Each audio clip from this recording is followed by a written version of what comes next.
You are listening to the Two and Out CFL podcast, a proud member of the Canadian Football Podcast Network. Grab some poutine and a double-double. It's time for the Two and Out CFL podcast. He's got it! Oh, baby! Every week, Travis Currah. That's Grey Cup me, which is a different person. And Brazilian Tide. Hunters are people too. Talk fantasy football, bring you the latest in CFL news, and sprinkle in a little bit of nonsense. Oh, nearly intercepted and it's over! Ready, set, hunt! Thanks for pressing play on this episode of Two and Out. Sheldon Jones and Travis Currah as we are in the midst of, we'll just say, playoffs all across Canada when it comes to football. So we've got a lot to get to. First, it was announced a couple days, actually just the day after we released last week's semi-final preview. It does appear that Khari Jones will be out in Ottawa. It's kind of a tough stretch in his coaching career. He was highly thought of coming out of Montreal. Everybody thought he was kind of done dirty in Montreal, the way that Danny Machocha got himself in there last season and got his guy in Jason Moss this year. Look, it's worked out for Montreal so far. Yeah. But Khari Jones is looking for a gig again when it comes to coaching football. Sheldon? Yeah, I think he's actually a really good offensive coordinator. So I think he's obviously just a scapegoat in Ottawa for right now. They obviously aren't going to move on from Dice because he still has 2 years left on his deal with this stupid ops cap penalty. So, I think that if you look last year in Saskatchewan, they scapegoated a coach, and then that coach went on to have a pretty good year this year. So that could happen here again. But they had to do something. The Ottawa needed something for their fan base to see that changes are happening. Whether this is enough, so far it doesn't look like it to a lot of fans, at least that I see on social media. But I think he's a really good offensive coordinator. And I think he was a good head coach in Montreal, but he was very much a player's coach, and they had discipline issues. That's one thing that you can say, that when Machocha took over, that kind of seemed to stop, and they went on to have a lot of success this year. So hopefully he can bounce back on his feet. Like I said, the CFL does like to recycle coaches quite a bit. So I'm sure if the Riders hire a previous offensive coordinator, then maybe Khari Jones could be a front runner there. Maybe even he's a front runner for whoever the Riders hire as a head coach to come here as a or as an offensive coordinator. So I'm sure his coaching future is still bright. He just might have to wait a little bit here. Yeah, there could be some shuffling. You don't know what Jordan Maximic, if he's going to get an opportunity to go to BC, and then that would, Khari and VA reuniting. Buck Pierce, maybe. Oh, there's lots of rumors in Winnipeg that maybe O'Shea moves to the GM chair. Maybe Buck Pierce gets the head coaching position, which would prevent anybody else from poaching him out of their organization. There could be a lot of interesting stuff happening this offseason. A note out of Calgary, it looks like longtime fullback Charlie Power is going to be retiring, and it does appear that Rene Paredes is going to return, continue to build on that legacy, an all-time great when it comes to kicking in the CFL. And this is important. A note from last week, Chris Edwards has been suspended for 3 games. They're calling it for striking opponents and, for his part, in inciting a non-football altercation in the East semifinal between the Ticats and the Alouettes. And also 7 players have been fined for that.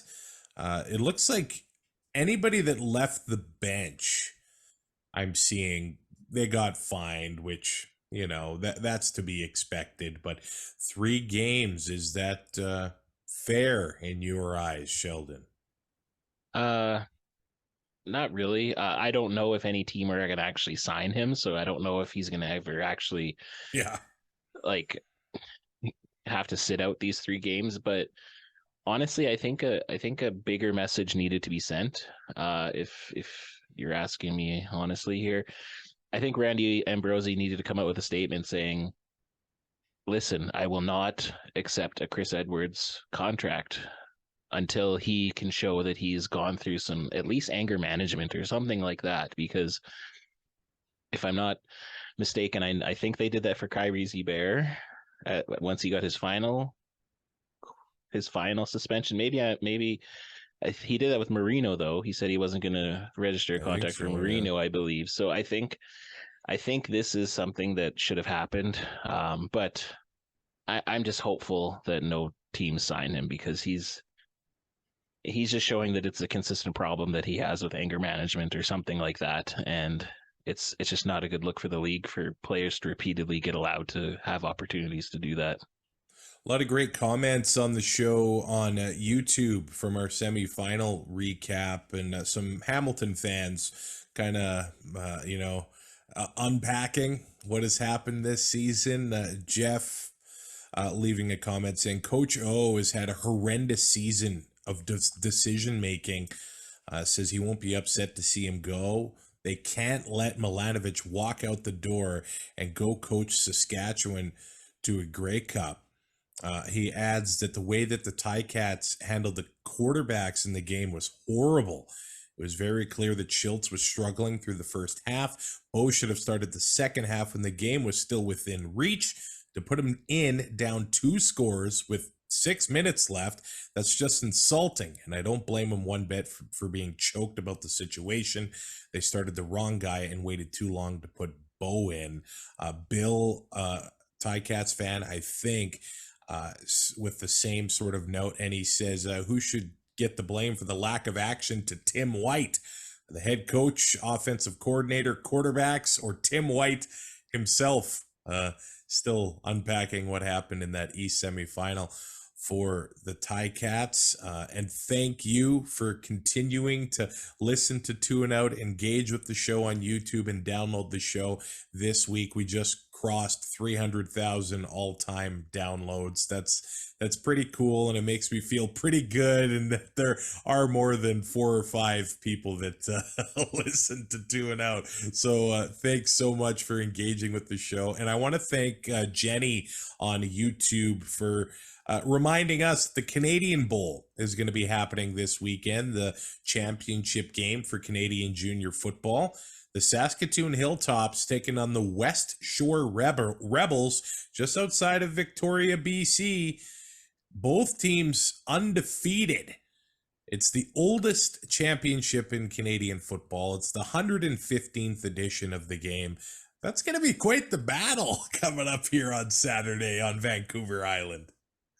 Quite the battle. If I'm not mistaken, I think a lot of the players from Simon Fraser University are on that team because of their football program being, whatever it was. So it's not a big surprise that they're crushing it out there with having those big university boys. But Saskatoon's always been them and the Regina Thunder kind of always seem to come out of the PFC. So they're obviously a good team year in, year out. I will say one other thing about YouTube is when you watch our YouTube show, you get to see this man's face. Like, look at him today. He's looking nice. Like, everyone needs to view on YouTube.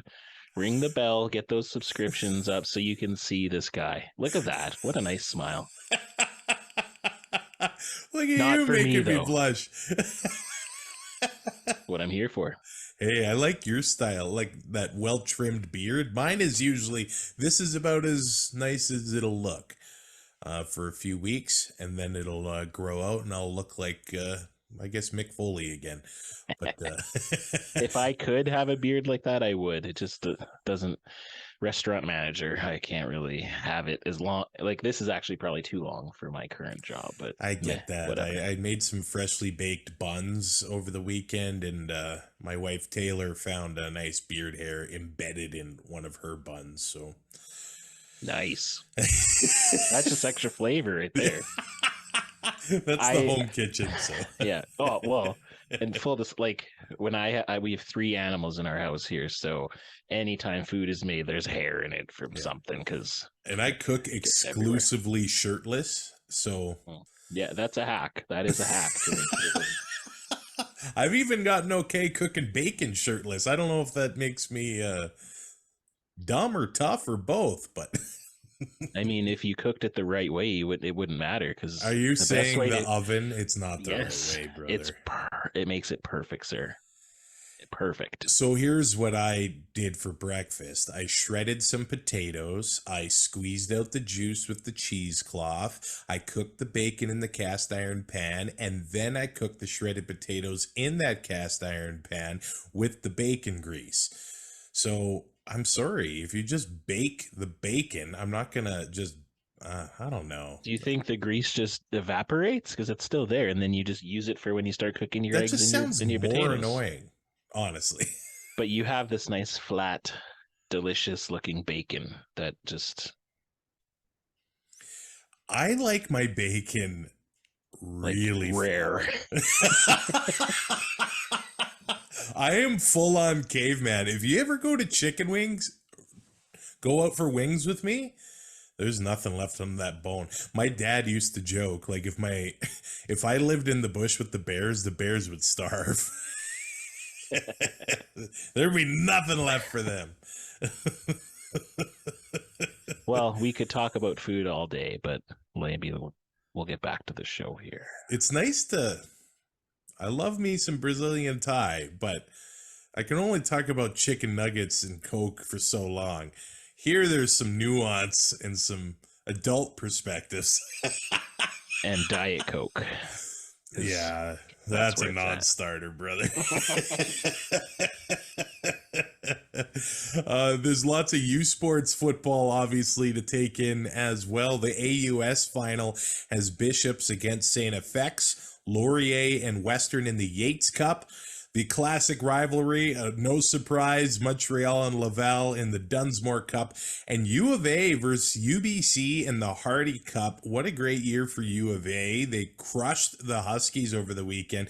It was the first time there was playoff football at Foot Field since 2005. Wow.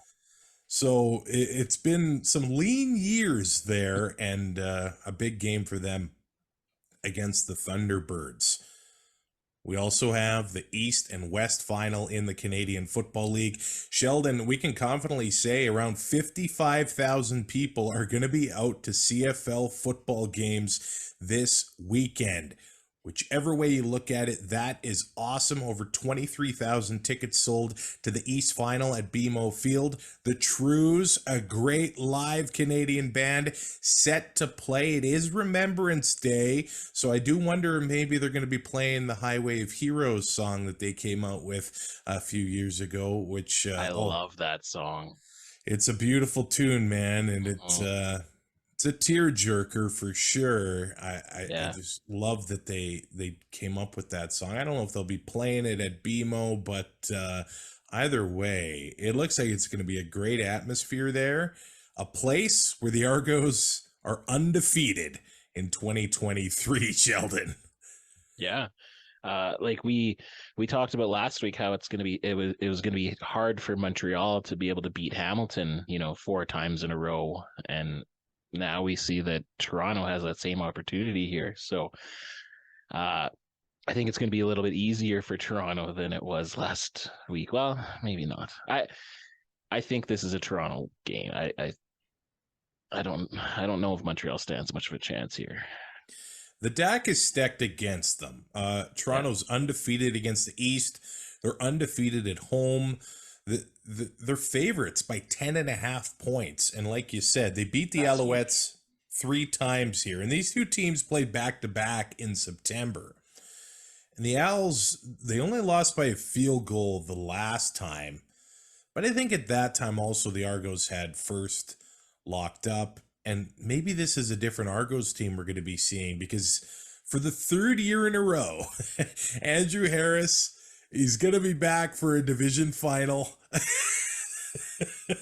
after missing games with injury, but coming in, and they're going to have that dual rushing attack again between AJ Ouellette and Andrew Harris. And that's a big change with the Argos this year.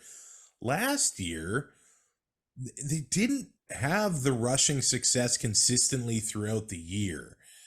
Well, this year, they're fourth in the league, over 2,000 rushing yards. So they did have consistent success running the ball. What blows my mind when I look at the tail of the tape, I put them together for these playoff games. The Argos are last in time of possession. And I think that just goes to show their big play ability. How many times have they taken over after a turnover or maybe even a big special teams play? One play, 7 points on the board for Toronto.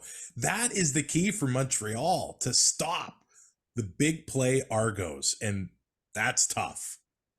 Yeah, that's what both of the visiting teams this week are going to actually have to do, because I don't have it in front of me, but I bet if you look at that least time of possession, Winnipeg is probably pretty close there because of their explosive offense too. So our Bombers are actually first in time of possession. Oh, well, I guess that makes sense because they grind it out with the run too. Run, yeah. But there's been a lot of times where, like Leak has gotten Toronto in excellent field position just because of the great year he's had too, so that helps. But Kelly is just explosive. He finds his receivers. Ouellette just can bounce off a 20-yard run. It seems every game he has a nice big run. So this Toronto offense is going up against this Montreal defense is going to be quite the matchup, I think, to watch, because Montreal is going to be flying around on defense because they're the underdogs, so they're going to have that mentality. Jason Moss is going to get them ready. No one expects us to win, yada yada yada. So I think they're going to come up fired up, but I just don't know if they're going to be able to match what Toronto's going to be able to give, because I think Toronto has done a really good job of staggering how they've been resting their players so that they're not going to have too much rust on them. And as good of a year as Jason Moss has, and I know I've said on here that he should probably win Coach of the Year, Dinwiddie and his group are the best coaching group in the league, just I think game to game, because of the consistency that they've had. So they're going to have the Argos ready. It's not going to be like they think that they're just going to walk all over Montreal, as much as we may think that might happen, or I might think that might happen. I think it's just going to be a heck of a game. It's tempting to put some money down on Montreal to cover the spread. That double digits is pretty juicy, That's pretty tempting. These are the top two teams in turnover ratio. Toronto's in a completely other league when it comes to that. Yeah. 27. Plus 27 in turnover ratio. So Montreal is pretty good at protecting the ball. It goes without saying you have to do that in the playoffs anyway. Mm-hmm. But Toronto's on another planet when it comes to making teams pay for turnovers. So they can't fumble. Montreal can't. They can't let Fajardo throw an interception. Protecting the ball is paramount here. But I just feel like the way that Montreal's defense seems to come into this game with a little bit of momentum. And Chad Kelly can make mistakes. He's got double-digit interceptions. He's not invincible. And with Sean Lemon playing the way he is, Sankey playing the way he is, Beverette, Stubblefield, and Marc-Antoine Dequoy at safety there, if they are able to force mistakes from Chad Kelly, then Montreal absolutely needs to take advantage of those. And it's going to be tough because I think Montreal, they need to have that big play from William Stanback. And a lot of times he doesn't really get going into the fourth. When they go to close out a game like he did against Hamilton, then he just smashes them. Toronto's first against the run.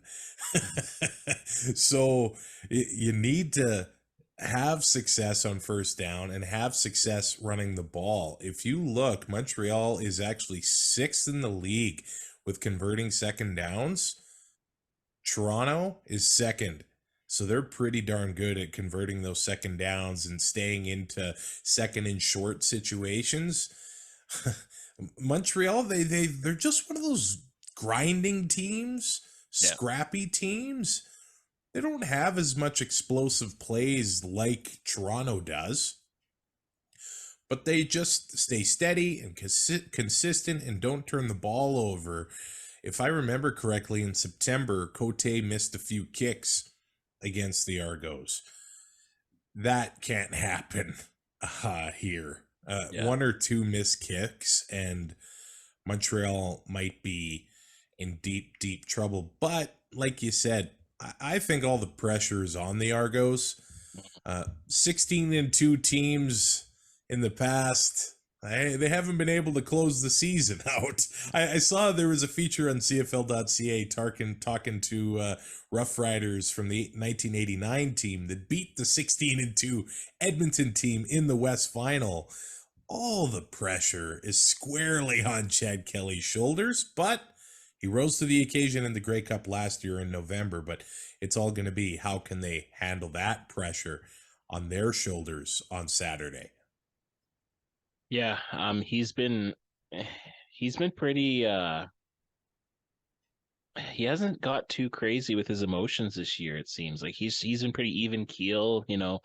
He has those halftime interviews, and he just always ends "Let's go Argos," and like he's such a team guy, and I think that's going to help because it doesn't seem like he's that ego guy that a lot of people actually kind of said he was going to be when he first said that he was going to be the starter. It's all about him. He wants to get back to the NFL, blah, blah, blah. But I think the team just buys in around him. And I think they are going to look for motivation from a guy like Andrew Harris, who's been to the last 3 or 4 Grey Cups. And he has that experience of what to do deep in the playoffs. And especially with him being healthy, smart for them stashing him the whole year, and he's ready to go. Like I think he even said like he hasn't played so much this year that he might even play again next year now. So wow, I thought he said that there was an interview I heard where like it's not like a for sure like it was at the beginning of the year when he said it was his last year. I think it's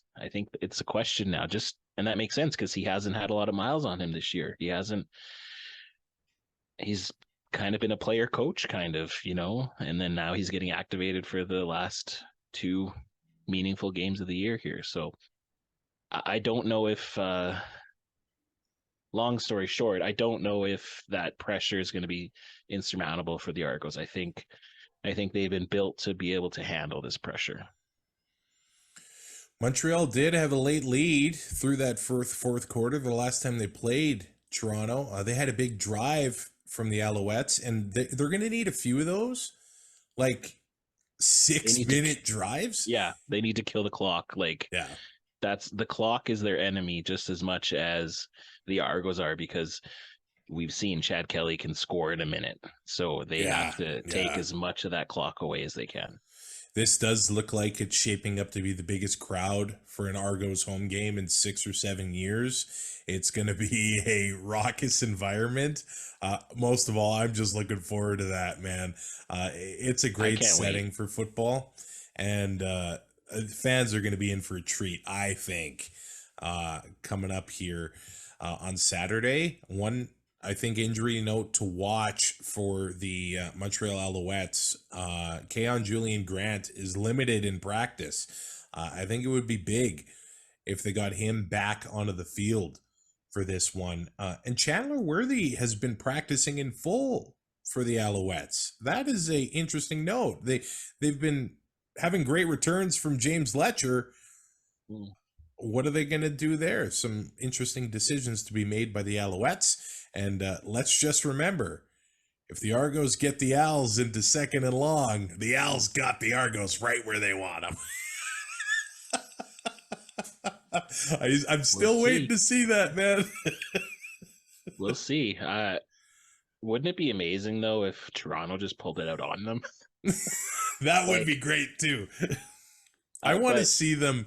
I want to see them fake it. Yeah, I want to see them fake it where they it's like a throwback behind the line of scrimmage instead of forward, and he makes it look like he's going to do it and then just dumps it over. Like that would be amazing.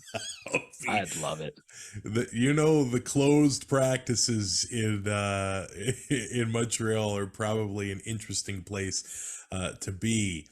For the Argos, Adeboboye hasn't practiced. He banged up his knee the last game of the year against Ottawa. It does look like Curly Gittens Jr. isn't practicing. He might be missing this game. And Robert Priester hasn't practiced as well. But overall, at this point of the year, the Argos and the Alouettes are looking pretty healthy. Now, did you see Wynton McManus out to the Toronto Maple Leafs game? You have to watch it. They mic'd him up. Oh, really? Yeah.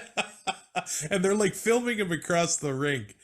And I don't think he's ever been to a hockey game. He's like, where'd the puck come from? It's kind of funny to watch. I'll check it out for sure. It's pure watching Wynton McManus out for a hockey game in Toronto. The West Final is a showdown between the Lions and the Bombers. Now, it's hard to put yourself into this mindset. Remember July when the Lions went to Winnipeg and crushed them 30-6. Now, BC visited Winnipeg again and lost 50-14 on the next game. So, it's what are we going to get from the BC Lions, really? Are they going to be able to pressure Zach like they did when they beat him 30-6? Are they going to be able to stop the run? If they can't stop the run, this is rough. I saw this stat.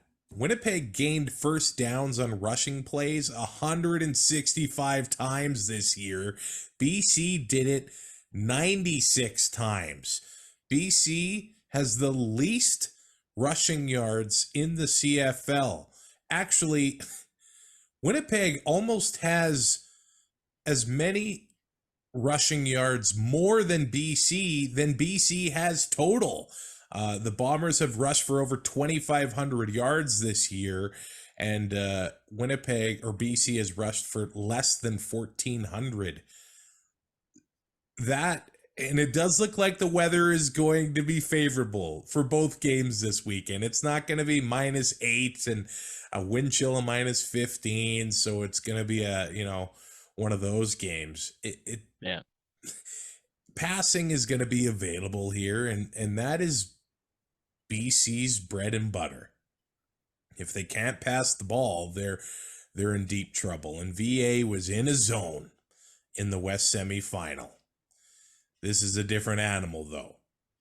Going to Winnipeg, the crowd noise is not on your side, and actually the Bombers have the best pass defense in the CFL. They've given up the least yards at just over 4,100. And VA can feel the pressure a little bit. Is he kind of the X factor in this West Final, deciding which way it's going to go? I think so for sure. I think there's two schools of thought when it comes to the quarterbacks in this game. I think Zach might be pissed off that he wasn't the all-star from the West, and maybe even pissed off that he wasn't the most outstanding player award nominee for his team. I don't know if individual awards are really that big to him. But also you have on the other side, Vernon Adams is one game away from taking his team to the Grey Cup, which is what all these doubters said that he would never be able to do. So he is going to have he's going to be pretty amped up, I think. And so it's going to be whether he can limit himself and not to get too crazy and not to, force those throws where the bad Vernon comes out. I'm just hoping we can get to a point where we can stop talking about that, because Vernon is a good quarterback and he's having way more good games than he's having bad games. So I think we can get rid of that now, but that's always in the background, just because it's happened a couple times during big games that, like the last game that they had against Winnipeg, when the first place is on the line, VA didn't have the greatest game. But I think he has all the tools to be able to have a great game here. It's just the thing is, as always, when you're playing Winnipeg, you have to score early, you have to score often, and you have to take the crowd out of it. So those are going to be three very daunting tasks ahead of him. Can BC have the start against Winnipeg that Calgary had against BC? Because that's exactly what they need. Yeah, that would be massive. The Bombers are first in points for. They're first in points allowed. They're first in rushing yards. They're second in passing yards, where BC is first. In the back half of the season, BC is last in penalties against their defense. If they are going to help Winnipeg along the way with those sorts of penalties, they will not win. And Winnipeg is so good at working in second and short. They are on another planet when it comes to converting second downs. 56.8%. That's 6% ahead of second place of the Argos, who are barely above 50%. The Bombers are first in time of possession. They can do the quick strike, but they've got a lot more balance this year with the season that Brady Oliveira has had and the success they've had running the ball. And BC, they've had stretches this year, especially the first part of the year, where running on them was not working. But that's turned around, and teams have been able to have success running the ball on the Lions. Stopping Brady is easier said than done. It's just, it's probably cliche. They need to make the exceptional play, and it might be tough to do because they're dealing with maybe some guys that are going to be missing. But Ben Hladek got hurt last week on the Gary Peters interception. He hasn't practiced this week. I think that's a big loss to their defense. So are they going to be able to adjust without him on the defense? That's a big thing. I think Zach comes in, and I don't think he's a cold weather guy. I know he's kind of from Ohio, but he's shown that he can struggle in cold weather. So it's going to work in his favor that it's not going to be too bad. But can the defense stay disciplined? That's a big task for Ryan Phillips, I think.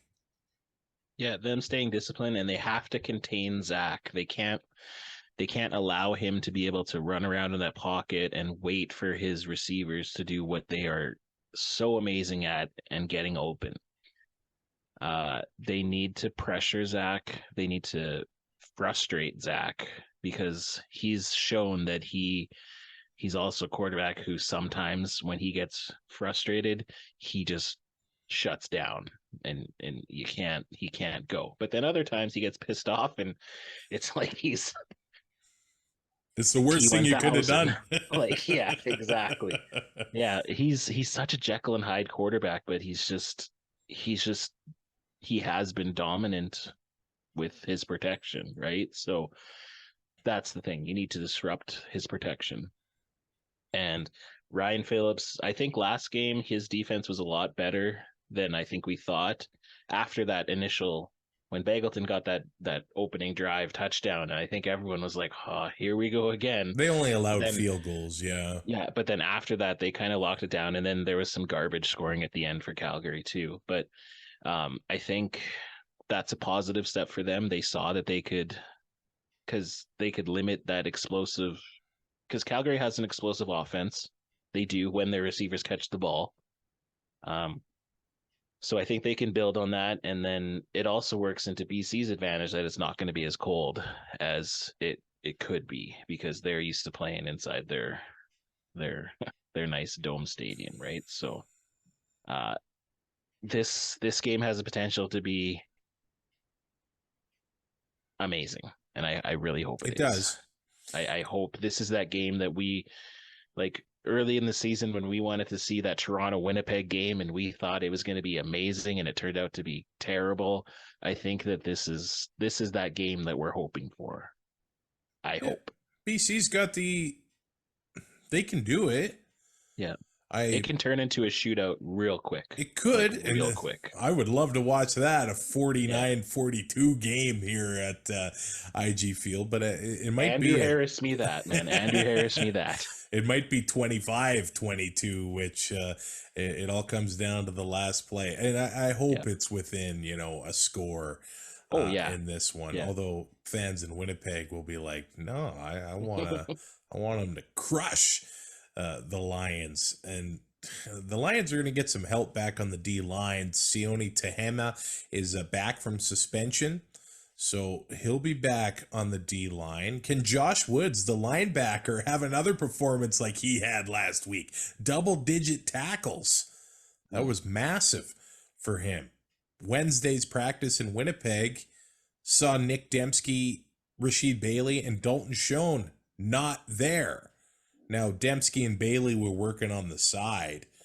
Dalton Schoen, I think, is probably the one that maybe he's not going to be playing on Saturday, and that's a big hit to that receiving core for the Bombers. And I know they still got Kenny the King, and look, Dembski and Bailey and Wolotarski, and they've still got the guys to make the plays, but Schoen not playing would be pretty big, and he seems to be that guy that can always find the open spot in the defense, especially on second down. When Zach's improvising, looking for a play, it seems like 83 is the one that he finds. So I don't know if they'll be able to find the proper horse tranquilizers to fix that ankle up on Saturday, but that could be a big absence for the Bombers, man. Oh, Aaron Rodgers just got into my head for some reason. For horse tranquilizer. I think when they said he was injured that it was going to be it was more likely Grey Cup he'd be back, just because if they made it that far. So yeah, I don't think they're going to get him back. But as you said, they still have an outstanding receiver group without him. So I'm not sure it really makes that much of a difference. The Bombers 9-2 inside their division. They lost Labor Day against Saskatchewan and early in the season against BC. And Winnipeg's 8-1 at IG Field in 2023. That one loss came against the Lions back in July. Like, is that what they're going to focus on, BC, all this week? Just look at the film then and see, what did we do so right to because you remember that time? Winnipeg's offense was moving the ball at will. They were doing whatever they wanted against teams. And then all of a sudden, BC held them to 6 points and shut them out in the second half. That was a surprise then. And look, Winnipeg doesn't want to allow that to happen again, of course. But Winnipeg or BC has to be looking at what they did right back in the summer. Yeah, they have to, it's a combination. They can't spend too much time on film in the past, I think. They need to see what they did well in that game. They need to see what they did terribly in the other game when Winnipeg throttled them. But I think when you have these two teams that are like, they've matched up so well against each other. I know Winnipeg's got that extra win, but like I think it's more, you just got a game plan for what you do well, regardless of what you do well against or who you do well against, if that makes sense. I think you just got to put stock into having a game plan, getting those first 15 plays that you're going to run, going through it, and then hopefully you can get a couple good drives out of it. And I just don't know if spending too much time looking at film is going to really help them. I think it's just they both know what they bring to the table and just bring it hard. Now, it's almost a year ago to the day, West Final 2022 at IG Field. The Winnipeg Blue Bombers beat the BC Lions 28-20. Of course, that was with an injured Nathan Rourke at the helm for the BC Lions. Also, the Toronto Argonauts beat the Montreal Alouettes 34-27 in the East Final last year. That was with Trevor Harris for the Als and McLeod Bethel Thompson for the Argonauts. So 4 out of the 4 same teams, 3 out of the 4 different starting quarterbacks. Yeah, and if you can tell me both of these games are going to be one-score games, sign me up, because that keeps your attention, especially when you don't have an actual team that you're rooting for. We just want to see good games, right? So if we can, I don't want to be seeing third quarter and the game's already over. Like let's have some fight, boys. Let's entertain. Yeah, the All-Stars are going to be on display here, man. You mean the Toronto Argonauts? Well, yeah, that's true. Chad Kelly, Darius Sirocco, Ryan Hunter, Dejon Allen. That's just on the offense. All-Stars for the Argos. Winton McManus, Darius Pickett, Robertson Daniel, defense for the Argos, and Javon Leake on special teams. And then if you want to look at other places, well, Dalton Schoen was named an All-Star. Brady Oliveira, Keon Hatcher, Austin Mack, Patrick Neufeld, Jamarcus Hardrick, Willie Jefferson, 5th time named a CFL All-Star. Who else? Demario Houston, 1st time All-Star for the Bombers. TJ Lee, 2nd time for the BC Lions. And hey, Richie Leone of the Red Blacks, also an All-Star for the 5th time in his career. So 2 5-time All-Stars here in 2023, one in Willie Jefferson and one in Richie Leone.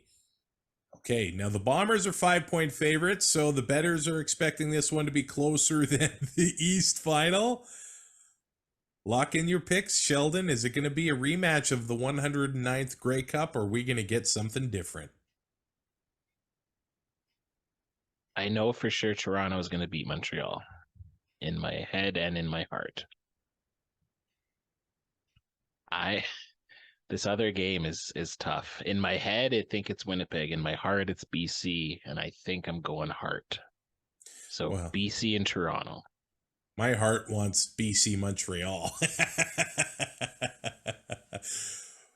My head says it's a rematch, and Winnipeg wants that rematch, and we're going to get the game we didn't get. Winnipeg and Toronto, the top 2 teams in the CFL, and I'm okay with that. Yeah. Although, I'm okay with any game. Honestly, I think every game has whatever the way it ends up, every game has like good storylines in it. It has good action, good defense, good offense. Like I think you got Green Day. Come on. Like this Grey Cup is going to be good. I think they're already started with the construction and, redoing Tim Hortons Field. They get to get an early start on that. Sorry, Ticat fans. But they're fixing her up for the Grey Cup happening. Oh, wow. About 10 days from now? You kidding me? Already? Making our way back to the Hammer. I will say, my wife and I love the restaurant scene in Hamilton. Probably going to have to go back to this burger place that you can get popcorn that's like drizzled with bacon fat. I would never be a skinny person. Yeah. That sounds amazing. I don't much care for popcorn, but that sounds amazing. Give me popcorn twists. I hate the kernels in the teeth. I just can't stand it. Yeah, that can get quite frustrating. I get it. But popcorn twists, they're my jam. Are those even popcorn? They taste like it. That's all that matters. I couldn't tell you what they are. Remember when and I don't know if they're out right now, but when those like white cheddar popcorn, but they made them the Lay's flavor. Ooh.